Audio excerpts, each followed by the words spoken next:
ये मेरा जूता है। और अब अगर इस देश में कोई हिंदू मुस्लिम एकता की बात करे तो 75 जूता मारने का मन करता है। बाबा साहब कहे थे ये कभी भी राष्ट्र के हो ही नहीं सकते। 2 साल के भीतर ही बंगाल जलेगा। ये जो इस देश के दो मुँहे वाले दोगले प्रवृत्ति वाले नेता हैं, इनके मुंह में जूता मारने के लिए भारतीय जनता तैयार है। नमस्कार, आप देख रहे हैं सौगंध टीवी में आपके साथ शिवम चौबे। जिस तरीके से बांग्लादेश से खतरनाक तस्वीरें सामने आई, उसके बाद देखा गया कि कई बांग्लादेशी बंगाल में भी घुसकर वहां पर रैली कर रहे हैं। घुसपैठ जारी हो चुकी है बांग्लादेश में, जबकि हिंसा को हुए अभी कुछ ही दिन हुए हैं। क्या लग रहा है सर, जिस तरीके से बांग्लादेश में हिंसा झड़पी, उसके बाद देखा गया बंगाल में भी हमारे देश के अंदर काफ़ी सारे बांग्लादेशी घुसकर प्रदर्शन कर रहे हैं, रैलीज निकाल रहे हैं, घुसपैठ चालू हो गई है। वहाँ की मुख्यमंत्री अभी तक इस पर कोई एक्शन नहीं ले पा रही। क्या वजह हो सकती है? बांग्लादेशियों को शरण देने की बात करेंगी क्या अब? मैं कुछ बोलूं उसके पहले वीडियो देखिए। 2-4 वीडियो हैं। इस वीडियो में आप साफ साफ देख सकते हैं, माँ बाप बाहर चिल्ला रहे हैं, भीतर 10 से 15 लोग हिंदू है, याद रखिएगा, हिंदू है। 10 से 15 लोग बलात्कार कर रहे हैं। दूसरा वीडियो देखिए, मंदिर को तोड़ दिया गया है, जला दिया गया है। तीसरा वीडियो देखिए, हिंदुओं को सरेआम बांध दिया गया है।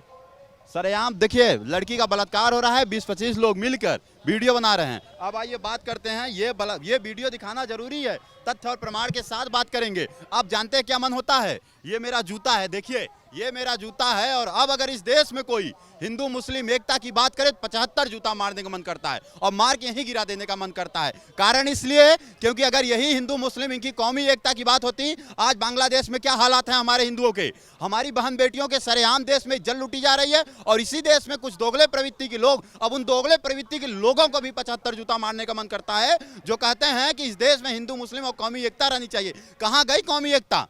यही कौमी एकता है कि हमारी बहन बेटियों को बलात्कार करिए, आप बलपूर्वक उठा ले जाइए, उनके कपड़े उतार के उनके अंग प्रदर्शन करा रहे हैं, वीडियो बना रहे हैं। एक पुरुष बलात्कार कर रहा है, सैकड़ों लोग वीडियो बना रहे हैं और लाइन लगा के बलात्कार कर रहे हैं। अब यही कौमी एकता का चारा है? या मैं निश्चित तौर पे कहता हूं, इस देश में, भारत देश में जिस दिन 15% की आबादी हो जाए, 15 नहीं 50, आधे हो जाए, आप देखिए क्या हालत होती है। देखिए एक बात है ना, एक पढ़ा लिखा व्यक्ति है, उसकी आइडियोलॉजी कुछ होती है, उसकी विचारधारा कुछ होती है, लेकिन इनकी खास विचारधारा है, इनकी खास आइडियोलॉजी है, ये उसके बाहर नहीं निकल पाएंगे।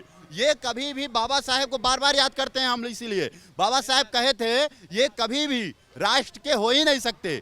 एक मुसलमान, चाहे वो भारत का हो चाहे पाकिस्तान का, वो इस्लाम के प्रति समर्पित रहेगा, वो संविधान के प्रति नहीं रहेगा। बाबा साहेब इसलिए याद आते हैं। आज बांग्लादेश में देख लीजिए। अब हम बात करते हैं ममता बनर्जी की। ममता बनर्जी क्या कहती हैं कि हमारे यहाँ जो शरण मांगने आएगा हम उसे देते जाएंगे, और फर्जी बनाते जा रहे हैं। लगातार उनके फर्जी आधार कार्ड और वोटर आईडी बना के देश में प्रवेश कराते जा रहे हैं। अगर अब ये धीरे धीरे इस देश में प्रवेश करते जाएंगे, अंततः गत्ता होगा क्या इस देश का? आप बताइए। अंत में यही होगा कि इनकी संख्या धीरे धीरे बढ़ती जाएगी, यहीं की बहन बेटियों के साथ ये ब्याह करके संतान पे संतान पैदा करते जाएंगे, और एक समय बाद अपनी आइडियोलॉजी के साथ ये यही दंगा फसाद करेंगे, यही हालात करेंगे जो जम्मू कश्मीर में हुआ था।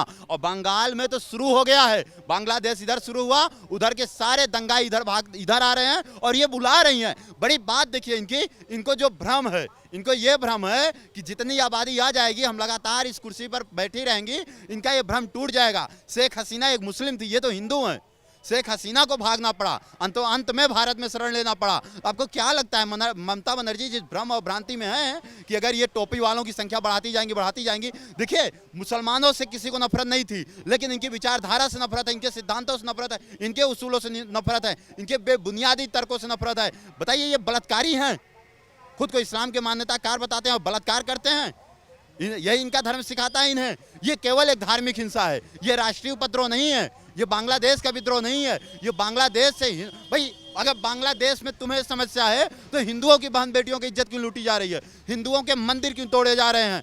हिंदुओं के पुजारियों की हत्या क्यों की जा रही है? हिंदुओं के घरों में आग क्यों लगाया जा रहा है? अगर कोई तर्क दे दे इसी देश में, मारेंगे, पक्का मारेंगे, इस देश के लोग अब मारेंगे। जो एकता की बात करेगा, जो सहानुभूति भाईचारे की बात करेगा, इसी देश की जनता मारेगी उसे। वो कोई नेता हो, कोई सत्ता पे बैठा हो, चाहे जो कारण है।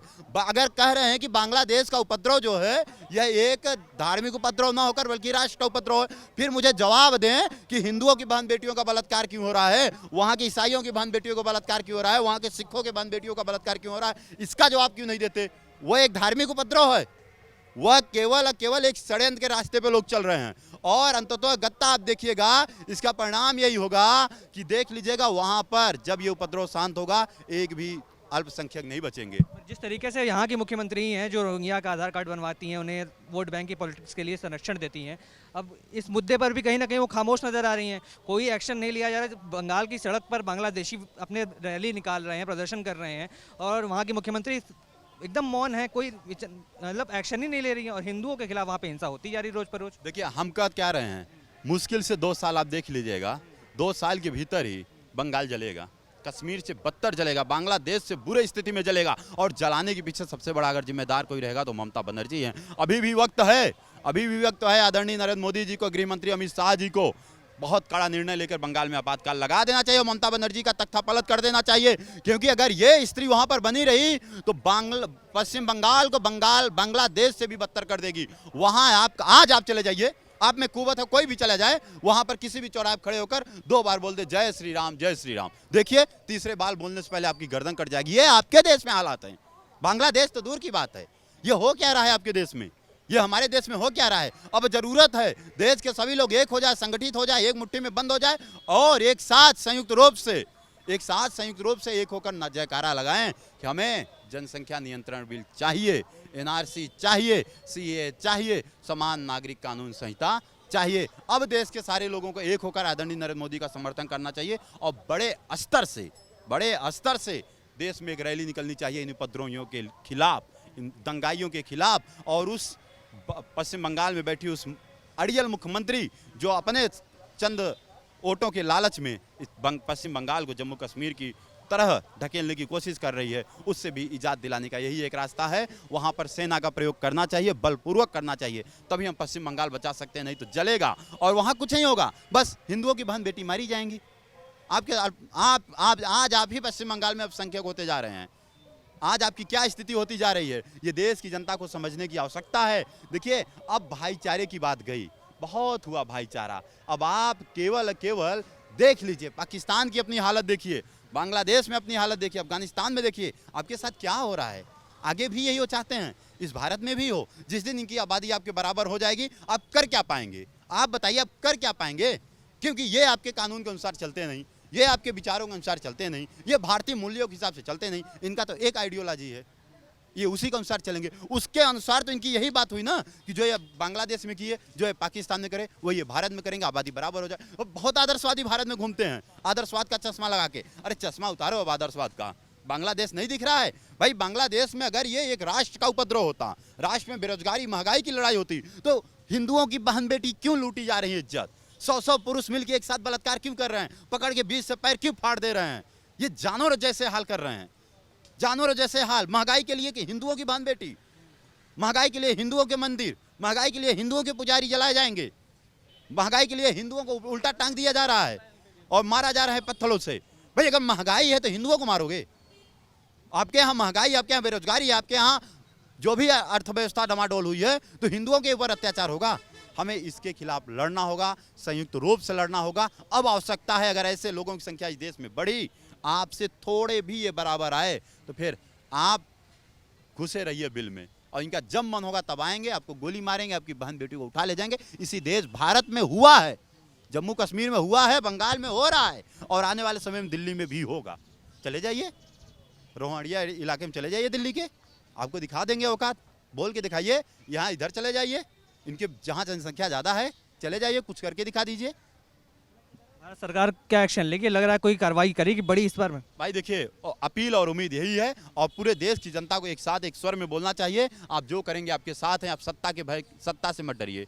ये जो इस देश के दो मुँहे वाले, दोगले प्रवृत्ति वाले नेता हैं, इनके मुंह में जूता मारने के लिए भारत की जनता तैयार है, वो चाहे जो हो। अगर उनके मुंह से थोड़ा भी भाईचारे की बात निकले, तुरंत देश की जनता मुंह पे मारेगी, चप्पल से मुंह मारे, जूता से, क्योंकि अभी जूता और चप्पल के आदी हो गए हैं। भाई इनको दिख नहीं रहा है ये कर क्या रहे हैं वोटों की राजनीति के लिए। अरे तुमको राजनीति करना है तो विकास की राजनीति करो, राजनीति करना है तो इस देश में महंगाई के प्रति राजनीति करो, लेकिन तुम इतनी गंदी राजनीति कर रहे हो। इस देश में एनआरसी सीए का रोकने की राजनीति कर रहे हो, जनसंख्या नियंत्रण बिल की राजनीति कर रहे हो। हमें ऐसे लोगों से अपने लोगों को बचाने की विशेष आवश्यकता है। अगर आज नहीं जागे तो याद रखिएगा, मारे जाएंगे, पक्का मारे जाएंगे। जिस तरीके से देखा जनता की राय, कहीं ना कहीं जिस तरीके से बताया जा रहा है कि अभी जो बंगाल के मौजूदा हालात हैं, कहीं ना कहीं अगर इस पर नियंत्रण नहीं लगाया गया, जल्द से जल्द अंकुश नहीं लगाया गया, तो ये हालात कश्मीर से भी बदतर हो सकते हैं और भारत सरकार को उस पर तुरंत नियंत्रण लाने के लिए कोई ना कोई एक्शन लेना चाहिए। तमाम ऐसी खबरों के लिए बने रहे हमारे साथ, देखते रहे सौगंध टीवी। धन्यवाद। आप देख रहे हैं सौगंध टीवी, सौगंध वतन की।